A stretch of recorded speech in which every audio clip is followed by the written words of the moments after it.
When we talk about K-12 education in Michigan, sadly, taxpayers are spending more, but even worse, Michigan's kids are getting less. We talked decades ago about fixing education. Lottery was supposed to be the answer. Lottery was supposed to fix education. Well, we know it hasn't. But then we just talked a few years ago in 2018, a bipartisan group, business and labor, came together and launched Michigan and said what we needed to fix education was about $2.5 billion more per year in revenue and about $1 billion in efficiencies. This year, the school aid fund is getting over $6 billion more than it did then. And even if you inflation adjust that is about the $2.5 billion more in revenue. But none of the efficiencies were gained, and we know we still have a problem in education. Over 60% of our kids cannot read at the 3rd grade level. But we can do better. We must do better. We can look to states like Mississippi who spend far less.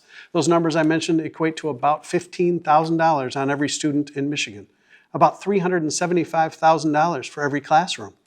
But we know that that hasn't gone to teachers, that hasn't gone to the classroom. We know that states like Mississippi that are passing us are spending far less, about $12,000 per student. But they have things like the science of reading. They have literacy-based promotion. They have A to F letter grades so that parents know how their kids' school is doing. So call your legislator, urge them to do better for education. But it's not about more money.